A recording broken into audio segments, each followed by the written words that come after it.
Hello viewers. Welcome to Minute Mystery. Welcome to Minute Mystery. இது December மாசம் 1941 வருடம் இந்த காலகட்டத்துல கிரீஸ் கடற்கரை பகுதிகளில் இன்னும் கொஞ்சம் எக்ஸாக்ட்டா சொல்லணும் அப்படின்னா மெடிட்டரேனியன் சீ இருக்கு பாத்தீங்கன்னா அந்த சீ பகுதியில ஒரு பிரிட்டிஷ் சப்மரைன் ஒன்று பாத்தீங்கன்னா பெட்ரோலுக்காக அங்கிட்டு இங்கிட்டு சுத்திட்டு தெரியுது. அப்படி சுத்திட்டு இருந்த அந்த நீர்மூழ்கி கப்பல் பாத்தீங்கன்னா எதிர்பாராத விதமா ஒரு நேவல் மைன் மேல மோதிருது. நேவல் மைன்ன்றது வேற எதுவும் கிடையாது, கடல் கடியில வைக்கப்படும் வெடிகுண்டு தான் நேவல் மைன். சோ அதுலதான் இப்ப இந்த நீர்மூழ்கி கப்பல் மோதவும் செய்து. அப்படி மோதின உடனே ஒரு மிகப்பெரிய விபத்து உருவாகுது. அந்த விபத்துல பாத்தீங்கன்னா நீர்மூழ்கி கப்பல் டேமேஜ் ஆகவும் செய்து அப்படி டேமேஜ் ஆன நீர்மூழ்கி கப்பலோட சேர்த்து அந்த கப்பலுக்குள்ள டிராவல் பண்ண 60 குரூ மெம்பர்ஸுமே அந்த கடலின் அடிப்பகுதியில மூழ்கவும் செய்யறாங்க. அப்படி மூழ்கின அந்த நிகழ்வும் அதுக்கப்புறம் அந்த நீர்மூழ்கி கப்பல்ல நடந்த ஒவ்வொரு விஷயங்களும் 1997 வரைக்குமே இந்த உலகத்தோட ஒரு மிகப்பெரிய மிஸ்ட்ரியா தான் இருந்துட்டு இருந்துச்சு. அதுக்கப்புறம் தான் அந்த ஒரு மிஸ்ட்ரி என்னன்றதே சால்வ் பண்ணவும் செஞ்சாங்க. சோ அப்படி என்னதான் அங்க நடந்துச்சு அப்படின்றதான் இன்னைக்கு வீடியோல டீடைலா பார்க்க போறோம். சோ ஸ்கிப் பண்ணாம கடைசி வரைக்கும் வீடியோ பாருங்க. வாங்க வீடியோக்குள்ள போலாம். நம்ம சேனலை சப்ஸ்கிரைப் பண்ணிட்டு போயிடலாம். கூடவே நம்ம வாட்ஸ்அப் அண்ட் Facebook பேஜ்க்கான லிங்க் டிஸ்கிரிப்ஷன்ல கொடுத்திருக்கோம், மறக்காம கிளிக் பண்ணி ஃபாலோ பண்ணிக்கங்க. இன்னைக்கு நம்ம பார்க்க போற கதையோட ஹீரோ பேர் ஜான் கேப்ஸ். இவர் 1910 செப்டம்பர் மாசம் 20 பிறக்கிறாரு. அப்படி பிறந்த இவருடைய குடும்பத்தை பத்தி சிம்பிளா சொன்னா அது ரொம்ப ரிச்சான குடும்பம். இவங்க அப்பாவே பாத்தீங்கன்னா ஒரு மிகப்பெரிய அரசியல் நிபுணர். சோ அந்த காலகட்டத்திலே ரிச்சான குடும்பத்துல பிறந்திருந்தா படிக்காமையா இருப்பாரு. எஸ், இவர் படிக்கவும் செஞ்சாரு. எஸ், அந்த காலகட்டத்திலே லண்டனோட பிரைவேட் ஸ்கூலான டல்விச் காலேஜ்ல படிச்சு பட்டமும் வாங்கினாரு. அப்படி பட்டம் வாங்கினதுக்கு அப்புறம் 1935 மே மாசம் 20 தன்னுடைய 25வது வயசுல பிரிட்டிஷ் ராயல் நேவில ஜாயின் பண்ணவும் செய்றாரு. அதுவும் நேவில அவர் ஜாயின் பண்ணது எதுலன்னு பாத்தீங்கன்னா சப்மரைன் சர்வீஸ் சொல்லுவாங்க பாத்தீங்களா, அதாவது நீர்மூழ்கி கப்பல் இருக்கும் பாத்தீங்களா, அதுலதான் ஜாயின் பண்ணவே செய்றாப்ல.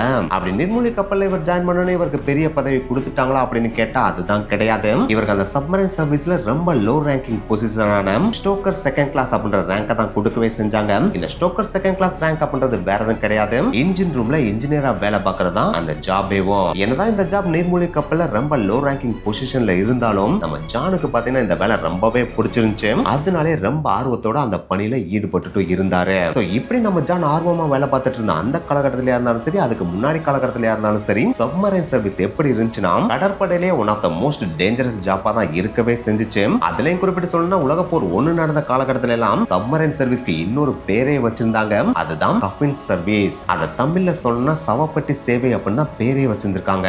இப்படி இவங்க அழைக்கிறதுக்கு ரீசன் இருக்கு. ஏன்னா கடலுக்கு கீழே பல அடி ஆழத்துக்கு அடியில சப்மரைனுக்குள்ள ஏதாவது ஒரு சின்ன தப்பு நடந்தாலும் அந்த சப்மரைன்ல இருந்து தப்பிச்சு வர்றதுக்கான சான்சஸ் ரொம்ப ரொம்ப ரொம்ப கம்மி இல்லையா. இன்னும் கொஞ்சம் எக்ஸாக்டா சொல்லணும்னா அந்த காலகட்டத்தில எல்லாம் சப்மரைன்ல இருந்து தப்பிச்சு வர்றதுக்கான சான்ஸ் 0 அப்படின்னு சொல்லுவாங்க. சோ அதனாலதான் அந்த காலகட்டத்தில் இந்த சப்மரைன் சர்வீஸ் கஃபின் சர்வீஸ் அப்படின்னு அழைக்கவே செஞ்சாங்க.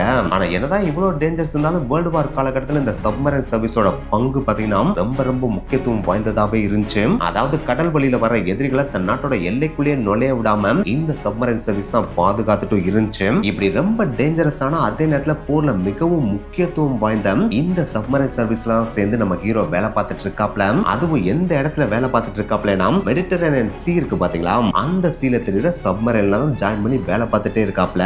சரி, இதுதான் ஒரு பக்கம் டேஞ்சரா இருக்கு. இவர் வேலை பார்த்த இடமாவது கொஞ்சம் ரிலாக்ஸா இருந்துச்சான்னு கேட்டீங்கன்னா அதுவும் கிடையாது. இவர் வேலை பார்த்த இடமே எதுன்னு பாத்தீங்கன்னா மெடிட்டரேனியன் சீ. அந்த கடலே பாத்தீங்கன்னா நீர்மூழ்கி கப்பலுக்கு ரொம்ப ஆபத்தான கடல் அப்படின்னு சொல்லலாம். ஏன்னா அந்த கடலே பாத்தீங்கன்னா ரொம்ப ஆழம் இல்லாம அதோட வாட்டர்லாம் ரொம்ப கிளியராவும் இருக்கும். சோ இப்படி ஆழமே இல்லாத கடல்ல ரொம்ப ஆழத்துக்கு நீர்மூழ்கி கப்பல் போச்சுன்னா கடலோட அடிபாகத்துல தட்டுறதுக்கான வாய்ப்பும் அதிகம். சரி, இதை அவாய்ட் பண்ணலாம் அப்படின்னு சொல்லிட்டு கொஞ்சம் மேல வந்தாலும் இந்த கடலோட கிறிஸ்டல் கிளியர் வாட்டர்னாலேயே ஈஸியா எதிரியோட கண்கள்ல பறதுக்கான வாய்ப்பும் அதிகம். அதாவது வானத்துல வெடிகுண்டுகளோட பறந்துட்டு இருக்கிற எதிரி நாட்டு விமானங்களோட கண்கள்ல பறதுக்கான வாய்ப்பும் அதிகம். சோ இவ்வளவு டேஞ்சரஸான பிளேஸ் தான் மெடிட்டரேனியன் சீ. இது உங்களுக்கு புள்ளி விவரங்களோட சொல்லணும்னா அந்த காலகட்டத்துல இந்த கடல்ல 5 சப்மரைன் போதுன்னு வச்சுக்கோங்களேன். அதுல 2 சப்மரைன் கூட திரும்ப வரதுக்கான வாய்ப்பு ரொம்ப ரொம்ப ரொம்ப கம்மி. போன நீர்மூழ்கி கப்பலே திரும்பி வரதுக்கான வாய்ப்பே ரொம்ப கம்மியா இருக்கும் போது அந்த 3 நீர்மூழ்கி கப்பல்ல இருந்து தப்பிச்சவங்களுக்கான வாய்ப்பு மட்டும் அதிகமாவா இருக்கும், அதுவும் கம்மியா தானே இருக்கும். எஸ், அந்த காலகட்டத்துல இந்த கடல் பகுதியில 1000க்கும் மேற்பட்ட கடற்படை வீரர்கள் இதே மாதிரி நீர்மூழ்கி கப்பல் டிசாஸ்டர்னால இந்த பகுதியில மூழ்கவும் செஞ்சிருக்காங்க. அப்படி மூழ்கின ஆயிரக்கணக்கான பேர்ல தப்பிச்சு வந்தவங்கன்னு பாத்தீங்கன்னா 4 பேர் மட்டும் தானா. சோ இப்படி வேலை பார்க்குற ஜாபும் டேஞ்சரஸான ஜாப், வேலை பார்க்குற இடமும் டேஞ்சரஸான இடம்னு சொல்லிட்டு தினமும் சாவ தன்னுடைய பையிலே போட்டுட்டு சுத்தி தெரிஞ்சவர் தான் நம்ம ஹீரோவான ஜானு. இப்படி ரொம்ப தைரியமா ஜான் வேலை பார்த்துட்டு இருக்கப்பே செகண்ட் வேர்ல்டு வார் ஆரம்பிக்குது. அதாவது செப்டம்பர் 1ஆம் தேதி 1939 வருஷம் இரண்டாம் உலக போரும் தொடங்குது. அந்த சமயத்துல நம்ம ஜானோட ஒர்க்கிங் ஸ்டேஷன் எங்க இருக்குன்னா இத்தாலியோட தெற்கு பகுதியில உள்ள மெடிட்டரேனியன் சீ இருக்கும் பாத்தீங்களா, அந்த சீல உள்ள மால்டா அப்படின்ற தீவுல தான் இருக்கு. இந்த மால்டா ஐலாண்டை பத்தி சொல்லணும் அப்படின்னா அந்த காலகட்டத்தில் இந்த மால்டா ஐலாண்டு பாத்தீங்கன்னா ஒரு ரணகலமான தீவா தான் இருந்துட்டு இருந்துச்சு. ஏன்னா ஆல்ரெடி இந்த மால்டா தீவை பாத்தீங்கன்னா பிரிட்டிஷ் தான் ஆண்டுட்டு இருந்தாங்க. அப்படி இவங்க ஆண்டுட்டு இருக்கிற இன்னொரு பக்கம் பாத்தீங்கன்னா இத்தாலி அண்ட் ஜெர்மனி இருக்காங்க பாத்தீங்கன்னா, அவங்களும் இதை போட்டு பிடிச்சணும் அப்படின்ற ஒரு நோக்கத்தோட பாத்தீங்கன்னா எக்கச்சக்கமான விஷயங்களை செஞ்சுட்டு இருந்தாங்க. சோ அதனால இந்த தீவுல பாத்தீங்கன்னா பதட்டமும் பயமும் நிறைந்த ஒரு ரணகலமான தீவா தான் அந்த காலகட்டத்தில் இருந்துட்டு இருந்துச்சு. அப்படிப்பட்ட அந்த மால்டா தீவுல தான் பாத்தீங்கன்னா நம்ம ஹீரோ ஜான் வாழ்ந்துட்டு இருந்தாப்ல. அப்படி வாழ்ந்துட்டு இருந்தா சும்மா இருந்தா கூட ஒரு பிரச்சனையும் கிடையாது. ஆனா அந்த ஒரு டைம்ல தான் பாத்தீங்கன்னா ஒரு விபரீதமான வேலையும் பண்ணி விட்டாப்ல. அதுதான் ரோட் ஆக்சிடென்ட். 1941 வருஷம் ஒரு காரை ஓட்டிட்டு போயிட்டு இருக்கப்ப எதிர்த்தாப்புல வந்த குதிரை வண்டியில மோதி அந்த குதிரை வண்டி கம்ப்ளீட்டா கொலாப்ஸ் ஆயிருது. சோ இந்த ஒரு விபத்தை ஏற்படுத்தினதுனாலே பாத்தீங்கன்னா ஒரு அலைக்கா தூக்கிட்டு போய் கோர்ட்ல நிக்கவும் வச்சிருக்காங்க. நிக்க வைக்கிறதோட மட்டும் இல்லாம அதுக்கு உடனே தீர்ப்பு கொடுக்காம அதுக்கு வாய்தான்னு சொல்லிட்டு வாய்தாவையும் போட ஆரம்பிச்சிருக்காங்க. சோ அதனாலே ஒரு மால்டா தீவுல ஒரு பக்கம் அவரோட ரெகுலர் லைஃபையும் வாழ்ந்துகிட்டு இன்னொரு பக்கம் வாய்தாக்கு போயிட்டு வருதுன்ற மாதிரி தான் அங்க அவரோட வாழ்க்கையை கழிச்சிட்டு இருக்காரு. அப்படி கழிச்சிட்டு இருந்த அந்த ஒரு டைம்ல தான் இவர் ஒரு புது மிஷனுக்காக அனுப்பிவிடவும் செய்யறாங்க. அதுதான் எகிப்தோட அலெக்சாண்ட்ரியால இருக்கிற HMS திராசர் அப்படின்ற நீர்மூழ்கி கப்பல்ல வேலை பார்க்கறதுக்காக அழைப்பு விடுத்தது. அழைப்பு விடுத்துட்டாங்க அப்படின்றக்காக உடனே இங்க காலி பண்ணிட்டு அங்க போய் வேலைக்கு சேர்ந்துட முடியுமா அப்படின்னு கேட்டா அதுவும் இவரால முடியாது இல்லையா. ஏன்னா ஆல்ரெடி ஒரு பாத்தீங்கன்னா ஒரு கேஸ் போயிட்டு இருக்கு, அதுக்கு வாய்தாக்கு வேற போயிட்டு வந்துட்டு இருக்காப்ல. சோ அப்படி இருக்கப்ப இவரோட இங்க இருந்து தெரிச்சு ஓடிடவும் முடியாது இல்லையா. சோ அதனாலேயே கோர்ட்ல போயிட்டு கேட்கறப்ப கோர்ட்ல என்ன சொல்றாங்க அப்படின்னா, நீ அங்க போய் வேலை பார்க்கறதுக்குலாம் நாங்க எந்த விதமான தடையும் போட போறது கிடையாது, நீ அங்க போய் வேலை பார்த்துக்கலாம். ஆனா உனக்கான வாய்தா நாள் வர்றப்ப நீங்க வந்து ஆஜராகி தான் ஆகணும். அப்படி நீ ஆஜராகுவா அப்படின்னா உன்னை இங்க இருந்து நாங்க அனுப்பிடுறோம் அப்படின்னு சொல்லிட்டு சொல்றாங்க. அதுக்கும் பாத்தீங்கன்னா நம்ம ஹீரோ ஜான் ஒத்துக்கிட்டு அங்க இருந்து கிளம்பி வேலைக்கு போயிடுறாப்ல. இப்படி ஒரு கோர்ட்ல பெர்மிஷன் விட்டு வேலைக்கு போறதும் பாத்தீங்கன்னா வெளிப்படையா வெளியில தெரியற மாதிரி ஈஸியெல்லாம் போயிட முடியாதான். இவர் போற டிராவலே பாத்தீங்கன்னா செம்ம ரகசியமான ஒரு டிராவலா இருக்குமா. ஏன்னா ஆல்ரெடி பாத்தீங்கன்னா மால்டா தீவு அடையணும் அப்படின்றக்காக ஜெர்மனி அண்ட் இத்தாலி படைகள்லாம் பாத்தீங்கன்னா மால்டா தீவை சுற்றி முகாமிட்டு அட்டாக் பண்றதுக்காக வெயிட் பண்ணிட்டு இருக்காங்க. அந்த மால்டா தீவுல இருக்கிற சில பகுதியில் அவங்க பிடிக்கவும் செஞ்சுட்டாங்க இல்லையா. சோ அப்படி இருக்கிறப்ப அவங்க கண்களுக்கு படுற மாதிரி இவர் அனுப்பி விட்டாங்க அப்படின்னா கண்டிப்பா அவங்க கையில ஒரு மாட்டிக்கிறார் இல்லையா. சோ அதனாலே மெடிட்டரேனியன் கடல்ல இருக்கிற மால்டால இருந்து எகிப்து அலெக்சாண்ட்ரியாக்கு பக்கத்துல இருக்கிற கடலுக்கு அடியில இருக்கிற அந்த ஒரு HMS திராசர் அப்படின்ற நீர்மூழ்கி கப்பலுக்கு இவரை எப்படி கொண்டு போவாங்கன்னா அதே ஒரு ரகசியமான நீர்மூழ்கி கப்பல்ல இவரை ஏத்தி தான் கொண்டு போய் இறக்கி விடவே செய்வாங்களாம். அப்படி ஒரு ரகசியமா கடலுக்கடிலே நீர்மூழ்கி கப்பல்ல கூட்டு வர அந்த ஒரு நீர்மூழ்கி கப்பலுக்கு பேர் தான் HMS பெர்சியஸ். இது ஒரு இன்டர்மீடியட் நீர்மூழ்கி கப்பலா இருந்துதான் பாத்தீங்கன்னா இவரை ஒவ்வொரு தடவையும் மால்டால இருந்து இந்த HMS திராசருக்கு கொண்டு வந்து விட்டுட்டு போகும். அதுக்காக இவரை மட்டும் தான் இதை ஏத்திட்டு வந்து இங்க விட்டுட்டு போகும் அப்படிலாம் கிடையாது. இவரை தவிர்த்து அந்த HMS திராசருக்கு தேவைப்படுற சோல்ஜர்ஸ் எல்லாம் இருப்பாங்க பாத்தீங்கன்னா அவங்களை அங்க இருந்து ஏத்திட்டு வந்து விடுறது இதா தான் இருக்கும். அது கூட சேர்த்து அந்த HMS திராசருக்கு தேவையான குட்ஸ் எல்லாம் இருக்கும் பாத்தீங்களா, அதாவது தேவையான பொருட்கள் எல்லாம் இருக்கும் பாத்தீங்களா, அதை ஏத்திட்டு வந்து விடுறதே இந்த HMS பெர்சியஸ் தான். சிம்பிளா இந்த HMS பெர்சியஸ் நீர்மூழ்கி கப்பலை பத்தி சொல்லணும் அப்படின்னா நம்ம ஊர்ல நம்ம ஒரு இடத்துல இருந்து இன்னொரு இடத்துக்கு போறதுக்கு என்ன பண்ணுவோம், பஸ்ல ஏறி போவோம். பஸ்ல நம்ம தேவையான பொருட்களையும் ஏத்திட்டு போவோம், ஆட்களையும் ஏத்திட்டு போய் இறக்கி விடும் இல்லையா அந்த பஸ். சோ அதே மாதிரியான ஒரு வேலையை தான் இந்த HMS பெர்சியஸ் நீர்மூழ்கி கப்பல் கடலுக்கு அடியில மால்டாவுக்கும் இந்த HMS திராசருக்கும் இடையில டிராவல் பண்ணிட்டு வர ஒரு இன்டர்மீடியட் டிரான்ஸ்போர்ட் வெஹிக்கிள் மாதிரி தான் அந்த காலகட்டத்தில் செயல்பட்டு இருந்துச்சு. அதுக்காக வெறும் டிரான்ஸ்போர்ட்டுக்காக மட்டும் தான் அதை யூஸ் பண்ணிட்டு இருக்காங்க. அப்படி பாக்குறப்ப இது ஒரு டம்மி பாபாவா அப்படின்னு சொல்லிட்டு நீங்க கேட்டீங்கன்னா அதுவும் கிடையாது. இதுக்கு பின்னாடி இருக்கிற ஹிஸ்டரி எல்லாம் கேட்டீங்கன்னா இது ஒரு டெரர் பீஸா தான் இருக்கவே செஞ்சிருக்கு. ஏன்னா இதை வெறும் டிரான்ஸ்போர்ட்டுக்கு மட்டும் யூஸ் பண்ணல. அதை தவிர்த்து இரண்டாம் உலகப்போர் தொடங்கின காலகட்டம் இருக்கு பாத்தீங்கன்னா, அந்த காலகட்டத்தில் சீனாவை சுற்றி இருக்கிற கடல் ஏரியா இருக்கு பாத்தீங்கன்னா, அந்த கடல் ஏரியால தண்ணி கடியில் இருந்த மாதிரியே சீனாவில் நடக்கிற விஷயங்களை தெரிஞ்சுக்கிறதுக்காக பெட்ரோலும் பண்ணிருக்கு. அதை தவிர்த்து 3800 டன் எடை கொண்ட ஒரு இட்டாலியன் டேங்கரையும் பாத்தீங்கன்னா இதை போட்டு தள்ளி கடலுக்கடியில மூழ்கடிக்கவும் செஞ்சிருக்கு. லிபியாக்கு வடக்கு சைடுல பாத்தீங்கன்னா 2000 டன் எடை கொண்ட ஒரு மெர்ச்சன்ட் சிப்பையும் போட்டு தள்ளி அதையும் பாத்தீங்கன்னா கடலுக்கடியில மூழ்கடிக்கவும் செஞ்சிருக்கு. சோ இந்த அளவுக்கு டெரரான ஹிஸ்டரியை கொண்டதான் இந்த HMS பெர்சியஸ். சோ இப்படிப்பட்ட இந்த HMS பெர்சியஸ் வழியா தான் நம்ம ஹீரோ ஜான் பாத்தீங்கன்னா ஒவ்வொரு தடவையும் வாய்தாட்டல் மட்டுக்காக எகிப்துக்கு பக்கத்துல இருக்கிற இந்த HMS திராசர் அப்படின்ற நீர்மூழ்கி கப்பல்ல இருந்து இந்த HMS பெர்சியஸ்ல ஏறி மால்டாக்கு வருவாப்ல. அங்க வாய்தா வட்டன் மட்டும் மறுபடியும் அங்க இருந்து கிளம்பி அதே பெர்சியஸ்ல ஏறி மறுபடியும் இந்த திராசர்ல வந்து ஒர்க் பண்ணவும் செய்வாப்ல. இப்படிதான் நவம்பர் மாசம் 26ஆம் தேதி 1941 வருஷம் நம்ம ஹீரோ ஜான் பாத்தீங்கன்னா மால்டாக்கு வந்து வாய்தாவை கம்ப்ளீட் பண்ணிட்டு மறுபடியும் HMS திராசருக்கு போறதுக்காக HMS பெர்சியஸ்ல ஏறி கடலுக்கடியில சீக்கிரட்டா டிராவல் பண்ணி போயிட்டு இருக்காப்ல. அப்படி ஒரு ஏத்திட்டு போயிட்டு இருக்கிற அந்த HMS பெர்சியஸ் நீர்மூழ்கி கப்பல் இப்ப ஸ்ட்ரைட்டா அவரை கொண்டு போய் HMS திராசர்ல இறக்கி விட போதா அப்படின்னு கேட்டா அதுதான் கிடையாது. அதுக்கு முன்னாடி அந்த HMS பெர்சியஸ்க்கு இன்னொரு வேலையும் கொடுத்திருக்காங்க. இந்த HMS பெர்சியஸ் நீர்மூழ்கி கப்பல் தான் பாத்தீங்கன்னா இப்ப கிரீஸ் கடற்கரை பகுதிகள் இருக்கு பாத்தீங்கன்னா அந்த பகுதியில பெட்ரோல் பண்ணணும் அப்படின்னு அப்படின்ற ஆர்டர். சோ அந்த ஒரு வேலையை பாக்குறதுக்காக இந்த HMS பெர்சியஸ்ல இப்ப பாத்தீங்கன்னா நம்ம ஹீரோ ஜானை தாண்டி 59 குரூ மெம்பர்ஸும் உள்ள இருக்காங்க. அவங்களோட சேர்த்து இந்த HMS பெர்சியஸ் பாத்தீங்கன்னா இப்ப பெட்ரோலுக்காக கிரீஸ் கடற்கரை பகுதியில ரோந்துக்கும் போயிட்டு இருக்கு. சோ இப்படி ரோந்து போயிட்டு இருந்த இந்த HMS பெர்சியஸ் ஒரு நாள் 2 நாள் இந்த பெட்ரோலை முடிச்சா அப்படின்னு கேட்டா அதுதான் கிடையாது. கிட்டத்தட்ட 2 வாரம் வரைக்கும் அந்த கிரீஸ் கடற்கரை பகுதியில தான் பாத்தீங்கன்னா இது பெட்ரோல் பண்ணிட்டு இருக்கு. அப்படி பெட்ரோல் பண்ணிட்டு இருக்கப்போ ஒரு நாள் இன்னும் கொஞ்சம் எக்ஸாக்டா சொல்லணும் அப்படின்னா டிசம்பர் மாசம் 6ஆம் தேதி 1941 வருஷம் இந்த பெர்சியஸ் நீர்மூழ்கி கப்பல்ல இருந்த பேட்டரி கொஞ்சம் டவுன் ஆக ஆரம்பிச்சு. அதை நம்ம ரீசார்ஜ் பண்ணணும் அப்படின்னு சொல்லிட்டு கடலோட சர்ஃபேஸ் ஏரியாக்கு வந்து சர்ஃபேஸ்ல மதந்துட்டு இருக்கு.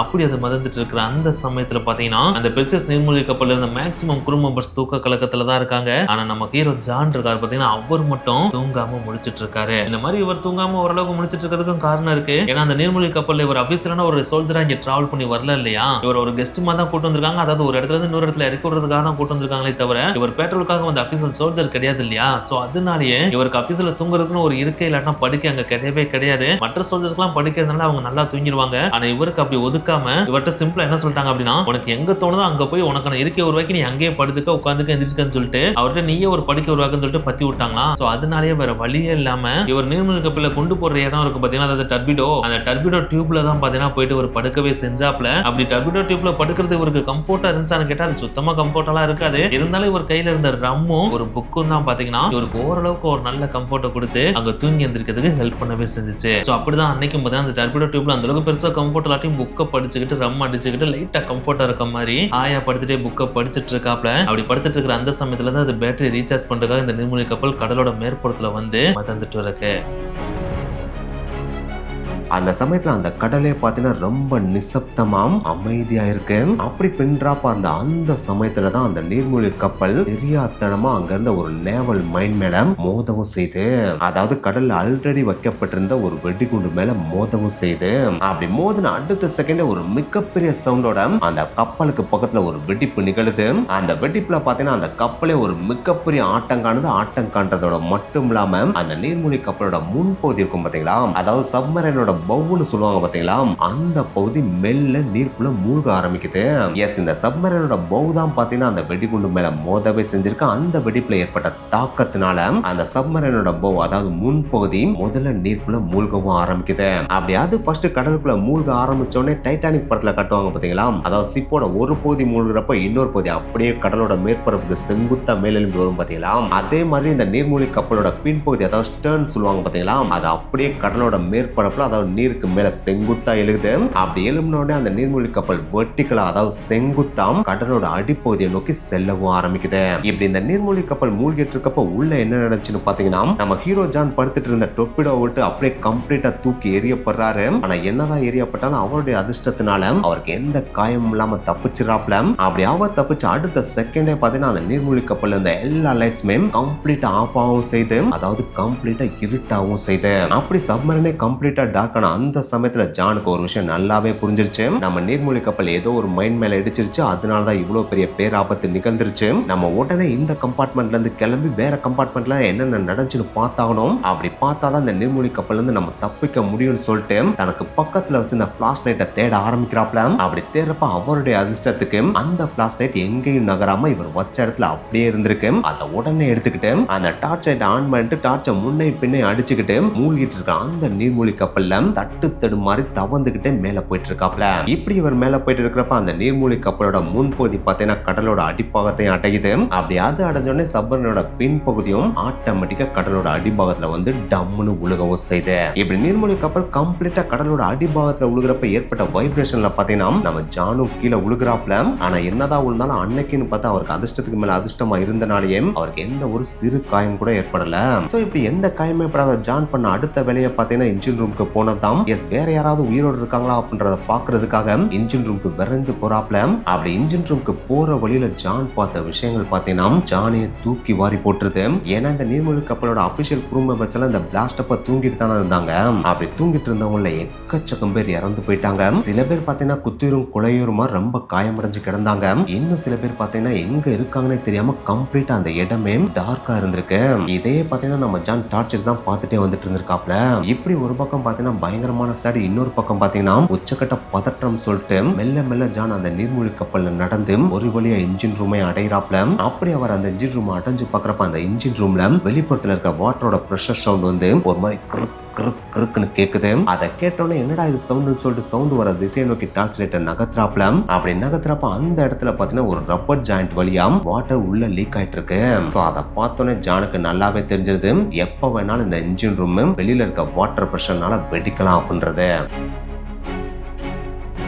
இது தெரிஞ்சோடனே நம்மளால எவ்வளவு சீக்கிரம் முடியுமோ அவ்வளவு சீக்கிரம் இந்த நீர்மூழ்கி கப்பலை விட்டு வெளியேறதா நமக்கு நல்லது. அப்படி வெளியேறல அப்படின்னா நம்ம இந்த நீர்மூழ்கி கப்பல்ல இறந்து போவோம் அப்படின்றது ஜானுக்கு நல்லாவே தெரியுது. சோ இது தெரிஞ்சோடனே இன்ஜின் ரூம் விட்டு வேகமா வெளியில வந்து வேற எங்கேயாவது நம்மள மாதிரி காயமடையாத ஆட்கள் இருக்காங்களா அப்படின்னு சொல்லிட்டு வேக வேகமா தேட ஆரம்பிக்கிறாப்ல. அப்படி தேடுறப்ப இவர் எதிர்பார்த்த மாதிரியே ஒரு ரூம்ல இவர மாதிரி எந்த காயமே அடையாம 3 பேர் உயிரோட இருக்காங்க. சோ அவங்கள பார்த்தோன்னே அவங்களையும் கூப்பிட்டு நம்ம உடனே இந்த நீர்மூழ்கி கப்பல்ல இருந்து தப்பிச்சாகணும் அப்படின்னு சொல்லிட்டு எமர்ஜென்சி எஸ்கேப் ஹேட்ச் இருக்கும் பாத்தீங்களா, அதை நோக்கி இந்த 4 பேரும் பயணிக்கிறாங்க. அப்படி பயணிக்கிறப்ப இந்த மாதிரி நீர்மூழ்கி கப்பல்ல விபத்து நிகழ்ந்துருச்சு அப்படின்னா இந்த நீர்மூழ்கி கப்பல்ல இருந்து தப்பிக்கிறதுக்காக அந்த காலகட்டத்துல டேவிஸ் சப்மரைன் எஸ்கேப் அப்பaratus அப்படின்ற ஒண்ணு வச்சிருக்காங்க.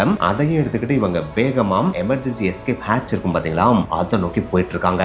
அப்படி இவங்க எடுத்துட்டு போயிருக்கிற அந்த டேவிஸ் சப்மரைன் எஸ்கேப் apparatus பத்தி சொல்லணும்னா இந்த apparatusல பாத்தீங்கன்னா காகல்ஸ் இருக்கும், நோஸ் பிளக் இருக்கும், மவுத் பீஸ் இருக்கும். இது எல்லாமே பாத்தீங்கன்னா கீழே ஒரு லெதர் பேக்கோட அட்டாச் பண்ணப்பட்டிருக்கும். அப்படி அட்டாச் பண்ணப்பட்டிருக்க அந்த லெதர் பேக்கை சப்மரைன்ல இருந்து தப்பிக்க நினைக்கிறாங்க பாத்தீங்களா, அவங்க வெஸ்ட் மாதிரி உடுத்திக்கணும். அப்படி உடுத்திக்கிட்டாங்க அப்படின்னா அந்த லெதர் பேக் இவங்களுக்கு சுவாசிக்கிறதுக்கு தேவையான ஆக்சிஜனையும் தரும். அதே நேரத்துல இந்த மாதிரி சப்மரைன்ல இருந்து தப்பிக்கிறவங்கள தண்ணிக்கு மேல மிதக்கவும் வைக்கும். சோ இவ்வளவு யூஸ்ஃபுல்லான இந்த apparatus எடுத்துட்டு தான் இப்போ இந்த 4 பேரும் எமர்ஜென்சி ஓபன் ஹேட்சை நோக்கி ஓடிட்டு இருக்காங்க. அப்படி ஓடுறவங்க பண்ணல எமர்ஜென்சி எஸ்கேப் ஹேட்சை அடையறாங்க. அப்படி அடைஞ்ச உடனே அவங்க அந்த எஸ்கேப் ஹேட்சை ஓபன் பண்ணாங்களான்னு கேட்டா அதுவும் கிடையாது. ஏன்னா இந்த நீர்மூழ்கி கப்பல் இப்போ கடலோட அடிப்பாகத்துல தரையில கிடக்கு இல்லையா, அப்படி கிடக்குறப்ப அங்க கீழே பாத்தீங்கன்னா தண்ணி அளவுக்கு அதிகமான பிரஷர்ல வெளியே இருக்கு இல்லையா. அப்படி இருக்கிறப்ப இவங்க டபுக்கு அந்த ஹேட்சை ஓபன் பண்ணாங்க அப்படின்னா தண்ணி செம்ம ஃபோர்ஸா உள்ள சத்துன்னு அடிச்சுட்டு வந்துச்சு அப்படின்னா இவங்க அடிச்சுட்டு போய் எங்கிட்ட தள்ளும் தெரியாது. அப்படி தள்ளிட்டு போறப்ப எங்கிட்ட வேணாலும் அவங்க போய் முட்டி மோதிரம். அப்படி மோதிரப்ப உங்களுக்கு காயமே ஏற்படலாம், இல்லைன்னா சில பேர் இறக்கவும் செய்யலாம் இல்லையா. சோ இவ்வளவு பெரிய விபத்தை நம்ம ஏற்படுத்த கூடாது அப்படின்றது ஜானுக்கு நல்லாவே தெரியுது. சோ அதனாலேயே முடிஞ்ச அளவுக்கு வெளியில இருக்கிற தண்ணியை கொஞ்சம் கொஞ்சமா நம்ம உள்ள கொண்டு வந்து நம்ம கம்பார்ட்மெண்ட் ஓரளவுக்கு நிறைச்சிட்டோம் அப்படின்னா வெளியில இருக்கிற தண்ணியோட பிரஷரும் உள்ள இருக்கிற தண்ணியோட பிரஷரும் ஓரளவுக்கு ஈக்குவல் ஆயிருச்சுன்னா நம்ம எஸ்கேப் ஹேட்ச் ஓபன் பண்றப்ப பெருசா டிஃபரன்ஸ் இருக்காது. அந்த டைம்ல நம்ம வெளியே கூடி போயிட்டு நீந்தி போய் கடலோட சர்ஃபேஸ் அடைஞ்சிடலாம் அப்படின்னு சொல்லிட்டு ஜான் நினைக்கிறாப்ல. அப்படி நினைக்கிறத மட்டும் இல்லாம தண்ணி கொஞ்சம் கொஞ்சமா உள்ள கொண்டு வரதுக்கு என்ன பண்ணலாம் அப்படின்னு சொல்லிட்டு யோசிக்கிறப்ப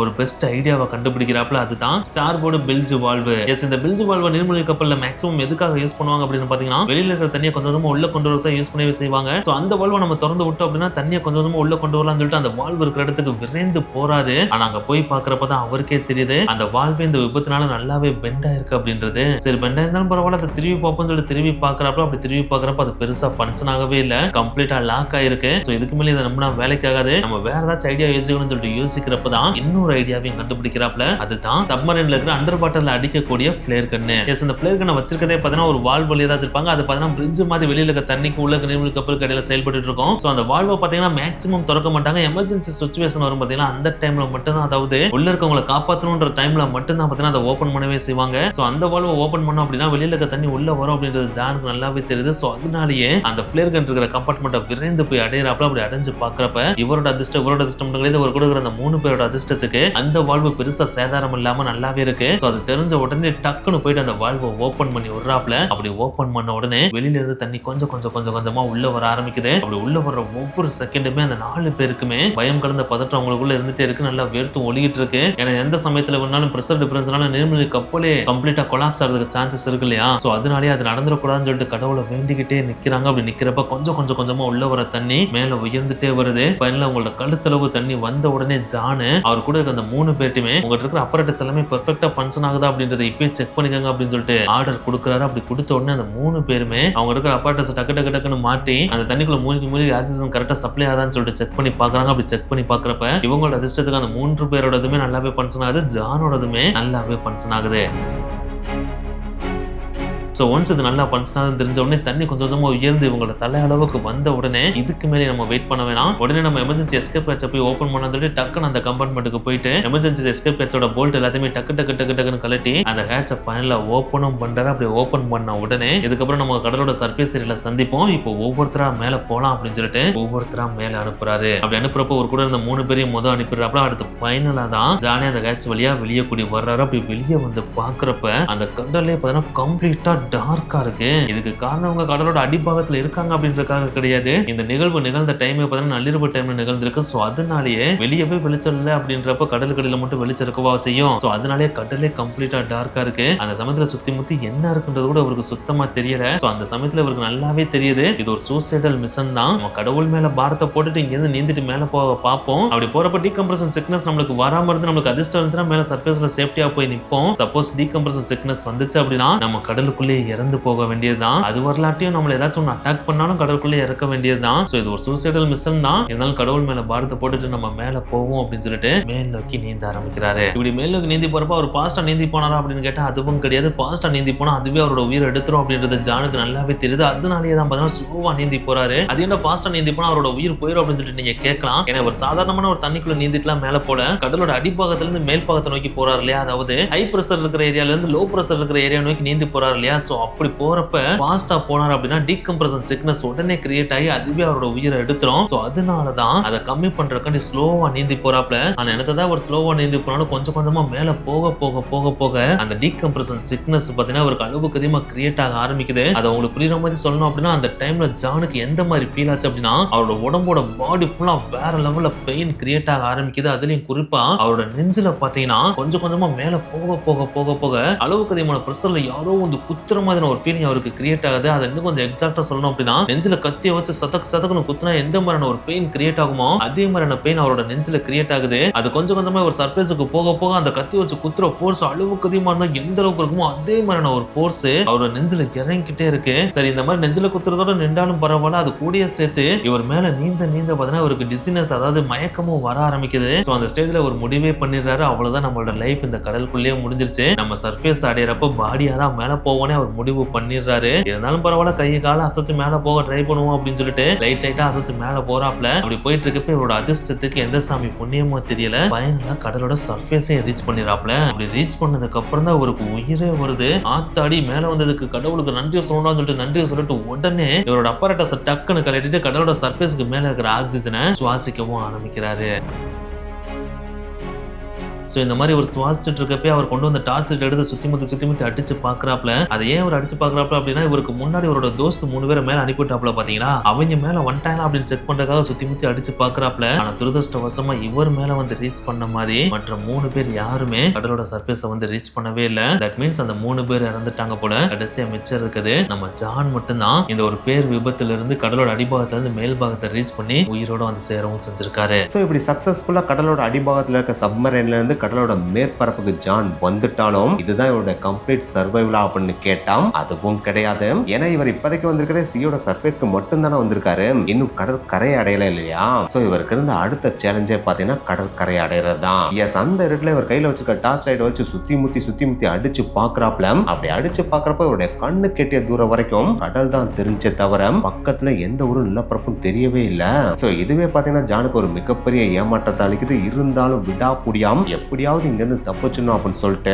அவர் இன்னொரு கையில வச்சிருந்த டேவிஸ் சப்மரைன் எஸ்கேப் அப்பாரட்டஸ் எடுத்து மிதக்க ஆரம்பிக்கிறாரு. எஸ் நம்ம ஆல்ரெடி சொன்ன இந்த Davis submarine escape apparatus oxygen மட்டும் தராது உங்களை மிதக்கவும் வைக்கும் அப்படின்னு அதைத்தான் ஜான் அங்க பண்ணவும் ஆரம்பிக்கிறாரு. பண்றதோட மட்டும் இல்லாம கொஞ்சம் கொஞ்சமா நீந்தி போய் வேற எங்கேயாவது நிலப்பரப்பு தெரியுதா அப்படின்னு சொல்லிட்டு செக் பண்ணவும் ஆரம்பிக்கிறாரு. அப்படி அவர் செக் பண்ணிட்டு இருக்கப்ப அவருக்கு கொஞ்சம் கொஞ்சமா எனர்ஜியும் திந்துட்டே வருது. அப்படி எனர்ஜி தீந்து வந்துட்டு இருக்க அந்த சமயத்துல அவருடைய கண்கள்ல தூரத்துல ஏதோ ஒரு ஷேடோ தெரியற மாதிரி தெரியுது.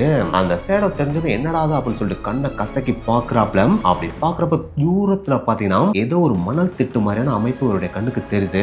அது தெரிஞ்சோடனே எப்படியாவது நம்ம அங்க நீந்தி போயே ஆகணும் அப்படின்னு சொல்லிட்டு விடாப்புடியா நீந்த ஆரம்பிக்கிறாரு. அப்படி நீந்துறவர் அந்த இருட்டுல நீந்திக்கிட்டே தான் இருக்காரே தவிர அந்த நிலப்பகுதி அடைஞ்ச மாதிரியே தெரியல. அப்படியே கொஞ்சம் கொஞ்சமா இருளும் விலகி சூரியனும் வர ஆரம்பிக்குது. அப்படி சூரியன் வர ஆரம்பிச்ச அந்த ஒரு டைம்ல கிரீஸோட ஒரு தீவான கெஃபாலோனியாவோட கடற்கரையில மீன் பிடிக்க போறதுக்கு ரெடியா மீன் வலைகளை பிரிச்சுக்கிட்டு அங்க இருந்த ஃபிஷர்மேன் எல்லாம் போட்ல ஏறி போறதுக்கு ரெடியா இருந்தாங்க. அப்படி அவங்க போக ரெடியா இருந்த அந்த சமயத்துல ஒரு ஃபிஷர்மேன் பாத்தீங்கன்னா ஒரு விசித்திரமான காட்சியை பாக்குறாரு. அதுதான் கடற்கரையில எந்த அசையுமே கிடக்காத ஒரு மனுஷன். அது வேற யாரும் கிடையாது நம்ம கதையோட ஹீரோவான ஜான் தான். அவரை பார்த்தோன்னே அந்த ஃபிஷர்மேன் அவரை நோக்கி வேகமா ஓடுறாரு. அப்படி ஓடுறப்ப கடற்கரையில இருந்த மித்தவங்களும் அவரோட சேர்ந்து ஓடி வந்து ஜானுக்கு பக்கத்துல வந்து தண்ணியை தொளிச்சு அவரை எழுப்புறாங்க. அப்படி எழுப்புறப்ப இனிஷியலா ஜான் இருந்து எந்த விதமான ரெஸ்பான்ஸும் இல்ல. அவ்வளவுதான் இவர் இறந்துட்டார் போல அப்படின்னு தான் அங்க இருந்த எல்லாருமே நினைக்கிறாங்க. அப்படி அவங்க நினைச்சிட்டு இருக்கப்பதான் ஜானோட கண்ணுமே மெல்ல ஆடி அவருடைய கண் திறக்குது. அப்படி திறக்கிறப்பதான் அங்க இருந்த எல்லாருக்குமே தெரியுது இவர் இன்னமும் உயிரோட தான் இருக்கார் அப்படின்றது. அதுக்கப்புறம் ஜானை தூக்கிட்டு போய் அவருக்கு முதலுதவி எல்லாம் செஞ்சு அவரை நல்ல நிலைக்கும் கொண்டு வர்றாங்க. அப்படி நல்ல நிலைக்கு திரும்பினதுக்கு அப்புறம் ஜான் எப்படி அந்த நீர்மூழ்கி கப்பல்ல இருந்து தப்பிச்சு வந்தார் அப்படின்ற கதையை எல்லாட்டையும் சொல்றாரு. அதை கேட்ட அந்த ஊர் மக்கள் எல்லாருமே வாயடைச்சு போயிடுறாங்க. ஆத்தாடி இப்படியா தப்பிச்சு வந்தீங்க, அப்ப நீங்க மறுபிறவி தான் எடுத்து வந்திருக்கீங்க அப்படின்னு சில பேரும், இன்னும் சில பேர் நீங்க கடவுள் தான் அப்படின்னும் மாறி மாறி இவரை நல்லா பார்த்துக்க ஆரம்பிக்கிறாங்க. அப்படி அந்த ஊர் மக்கள் ஜானை நல்லா பார்த்துட்டு இருக்கப்பயாவது ஜான் முழுசா தப்பிச்சிட்டாரா அப்படின்னு கேட்டான். அதுவும் கிடையாது. எஸ், இவர் இப்ப அடைஞ்சிருக்க கெஃபலோனியா தீவு பாத்தீங்கன்னா அந்த சமயத்துல ஜெர்மன் அண்ட் இத்தாலியோட கட்டுப்பாட்டுல இருந்திருக்கு. இந்த ஜெர்மனும் இத்தாலியும் யாரு? ஜானோட எதிரிகள், அதாவது பிரிட்டிஷோட எதிரிகள் இல்லையா? சோ அப்படி இருக்கிறப்ப இப்படி ஒரு மனுஷன் கரையை வந்து அடைஞ்சிருக்கான் அப்படின்றது தெரிஞ்சு அப்படின்னா இவரை வார் கைதியா புடிச்சிட்டு போய் ஜெயில அடைச்சிருவாங்க. இது ஜானுக்கு மட்டும் இல்ல அந்த ஊர் மக்களுக்குமே நல்லா தெரியுது. இந்த ஒரு இக்கட்டான சூழ்நிலையில தான் ஜானோட லைஃப்ல ஒரு மிகப்பெரிய மிராக்கல் நடக்குது. அதாவது அந்த கெஃபலோனியா ஊர் மக்கள் இருக்காங்க பாத்தீங்களா, அவங்க எல்லாருமே சேர்ந்து ஜானை வெளியில காட்டி கொடுக்க கூடாது அப்படின்ற ஒரு முடிவும் எடுக்கிறாங்க. முடிவு எடுக்கிறதோட மட்டும் இல்லாம ஜான் இங்கிருந்து தப்பிச்சு போற வரைக்கும் நம்ம தான் அவரை பாதுகாக்கணும் அப்படின்னு சொல்லிட்டு உறுதிமொழியும் எடுக்கிறாங்க. சோ அதன்படியே பாத்தீங்கன்னா ஜான் அந்த வில்லேஜ் இருக்கிற ஒவ்வொரு நாளும் ஒவ்வொரு வீட்டுல தங்கவும் வைக்கிறாங்க. தங்க வைக்கிறதோட மட்டும் இல்லாம அவருக்கு தேவையான எல்லா வசதிகளையும் அந்த வில்லேஜ் இருக்க மக்கள் செஞ்சும் கொடுக்குறாங்க. இப்படி ஜான் அந்த வில்லேஜ் மக்கள் நல்லா பார்த்துட்டு இருக்கப்ப ஜானும் அந்த வில்லேஜ் மக்கள் மாதிரியே உடம்ப மாத்தவும் செய்யறாப்ல. அதாவது கிட்டத்தட்ட 35 கிலோக்கு மேல எடையை குறைக்கவும் செய்யறாப்ல. தாடி கிடியெல்லாம் நல்லா வெட்டி அந்த ஊர் மக்கள் மாதிரியே மாறவும் செய்யறாப்ல. அப்படியே காலங்களோடு தான் அந்த மக்களும் இவரை பாதுகாத்துட்டு இருக்காங்க. கடைசி 1943 வருஷம் வந்து அந்த வருஷம் அந்த மக்கள் எல்லாம் சேர்ந்து ஒரு முடிவுக்கு வர்றாங்க. அதுதான் நம்ம ஜெர்மன் அண்ட் இத்தாலி படைகளுக்கு தெரியாம ஜானை கடத்தி கொண்டு போய் 400 மைல் தொலைவில் இருக்க துருக்கியில இருக்க பிரிட்டிஷ் தூதரகத்திட்ட ஜானை ஒப்படைச்சிடுறது. சோ இந்த பிளானை போட்டோன்னே அந்த பிளானை எக்ஸிக்யூட் பண்றதுக்கான வேலையில இறங்குறாங்க. வேலையில இறங்குறதோட மட்டும் இல்லாம அந்த பிளானை சக்சஸ்ஃபுல்லா செஞ்சு முடிக்கவும் செய்றாங்க. அதாவது மே 30 1943 வருஷம் அந்த வில்லேஜ் மக்கள், அதாவது கெஃபலோனியாவோட வில்லேஜ் மக்கள் சக்சஸ்ஃபுல்லா ஜானை துருக்கியில இருக்க பிரிட்டிஷ் தூதரகத்துல ஒப்படைக்கவும் செய்றாங்க. அப்படி பிரிட்டிஷ் தூதரகத்துல ஒப்படைச்சதுக்கு அப்புறம் தான் ஜானோட கம்ப்ளீட் சர்வைவல் ஸ்டோரி எண்டுக்கும் வந்துச்சு.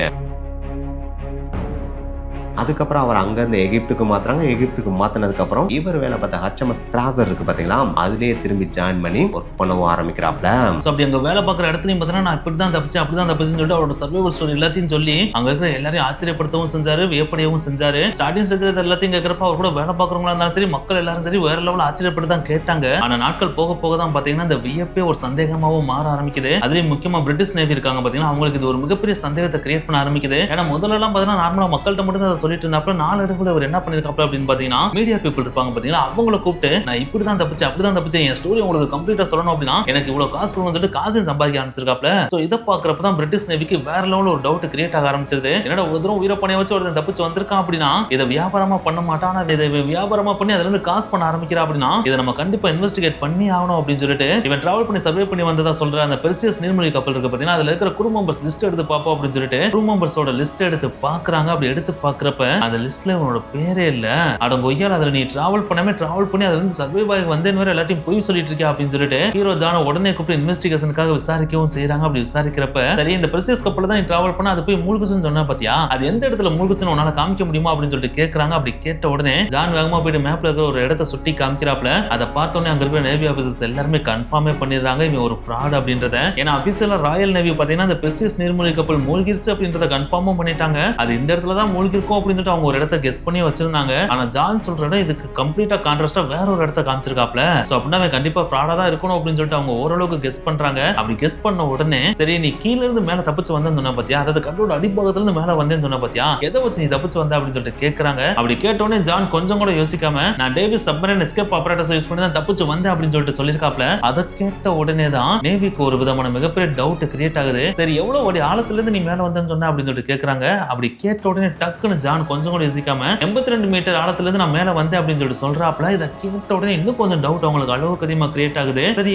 82 மீட்டர்னு எப்படி எக்ஸாக்டா உன்னால சொல்ல முடியுது அப்படின்னு சொல்லிட்டு கேட்கறாங்க. அதுக்கும் ஜானு நான் நீர்மூழ்கி கப்பல் கடலோட அடிப்பாகத்தை அடையிற அந்த சமயத்துல டெப்த் காஜை நான் பார்த்தேன். அப்படி பாக்குறப்ப அதை 82 மீட்டர்னு காமிச்சிருந்துச்சு. சோ அதை வச்சுதான் அந்த ஆழத்துல நான் இருந்து மேல வந்திருக்கேன்னு சொல்றேன் அப்படின்னு சொல்லிட்டு சொல்லியிருக்காப்ல. அப்படி சொன்ன உடனே தான் நேவி கன்ஃபார்மே பண்றாங்க இவன் பக்கா ஃப்ராட் அப்படின்றத. ஏன்னா இவன் ஏதாச்சும் தப்பிச்சு வந்ததா சொல்லியிருந்தான், டேவிஸ் சப்மரைன் எஸ்கேப் ஆபரேட்டர்ஸ் தானே தப்பிச்சு வந்ததா இருக்கிறதா சொல்லியிருந்தான். அந்த டேவிஸ் சப்மரைன் எஸ்கேப் அப்பரேட்டஸே பாத்தீங்கன்னா மேக்ஸிமம் 33 மீட்டர் ஆழம் வரைக்கும் தான் பாத்தீங்கன்னா பன்சன் ஆகவே செய்யும். அந்த ஆழத்துக்கு கீழே போச்சு அப்படின்னா அது சுத்தமா பன்சன் ஆகாதான், அது டெட் ஆயிரும் அப்படின்றது நேவில இருக்கிற எல்லாருக்குமே தெரியும். ஆனா அந்த ஒரு அப்பரேட்டஸை வச்சுதான் 82 மீட்டர் ஆழத்துல இருந்து மேல வந்தேன்னு சொல்லியிருக்கான் இல்லையா. சோ அதை வச்சு இவன் பக்கா ஃப்ராட் அப்படின்றத கன்ஃபார்ம் பண்ணிடுறாங்க. ஆனா என்னத்த கன்ஃபார்ம் பண்ணாலும் இவன் மேல அக்யூசேஷன் பண்ணி இதுக்காண்டி தனியா ஒரு கேஸை போட்டு உனக்கு கோர்ட்டு கேஸ் நிறைய விடவா முடியும்? அந்த மாதிரிலாம் நேவி பண்ணவே இல்லை. அவன் ஃப்ராட் அப்படின்றத கன்ஃபார்ம் பண்ணிட்டு அவனை வழக்கம் போல வேலையை பாடுறா அப்படின்னு சொல்லிட்டு அடிச்சு பத்தி விட்டுறாங்க. அதுக்கப்புறம் ஜானும் பார்த்தீங்கன்னா வேலையை பார்த்துட்டே இருக்கான். பார்த்துட்டு இருக்கப்பே சும்மா இல்லாம அதுக்கடுத்தும் பாத்தீங்கன்னா நான் தான் இந்த உலகத்திலேயே மிகப்பெரிய சர்வைவர், என்ன மாதிரிலாம் யாரும் இவ்வளவு பெருசா சர்வை பண்ணிலாம் வாழ்ந்திருக்க முடியாதுன்னு சொல்லிட்டு தன்னோட பெருமை திருப்பி சொல்லிட்டே தான் இருந்திருக்கான். கடைசியா 1950க்கு அப்புறம் தன்னோட ஜாப் விட்டு வெளியவும் போயிடறான். வெளியே போனதுக்கு அப்புறம் இதே கதையை தான் சொல்லிட்டு தெரிஞ்சிருக்கான். கடைசியா 1985 வருஷம் ஜான் இறந்தும் போயிடுறாப்ல. அப்படி இறந்து போன நம்ம ஜான் 1950 வருஷம் வேலையை விட்டு ஓடி வந்தாப்ல. பாத்தீங்கன்னா அப்படி ஓடி வந்தப்ப அவரோட ஃபைல் ரெக்கார்ட்ஸ் இருக்கும் பாத்தீங்களா, அந்த ஃபைல் ரெக்கார்ட்லயே இவரை பத்தி என்ன எழுதி வச்சிருந்தாங்க தெரியுமா? இவன் ஒரு பக்காவான ஃப்ராடு, இவன் சொல்ற எதுவுமே உண்மை இல்லை அப்படின்னு சொல்லிட்டு தான் அந்த ரெக்கார்ட்லயே எழுதி வச்சிருந்தாங்களாம். அது மட்டும் இல்லாம இவன் உண்மையிலேயே அவ்வளவு பெரிய டிசாஸ்டர்ல இருந்து தப்பிச்சு வந்தா அப்படின்றதுக்கு எந்த விதமான ஒரு துளி அளவு எவிடன்ஸ் கூட இல்ல அப்படின்றதையுமே மென்ஷன் பண்ணி வச்சிருந்தாங்களாம். ஆனா எனக்கு தான் ஒரு ஃப்ராட் அப்படின்றத ரெக்கார்ட்ல எழுதி வச்சிருந்தாலும் அந்த HMS பெர்சியஸை நேவியால கண்டுபிடிக்க முடியாததுனால ஜான் சொல்றது உண்மையா இல்ல பொய்யா அப்படின்றதே ஒரு மிகப்பெரிய டவுட்டா தான் தொடர்ந்துட்டே இருந்துச்சு until 1997 வரைக்கும்.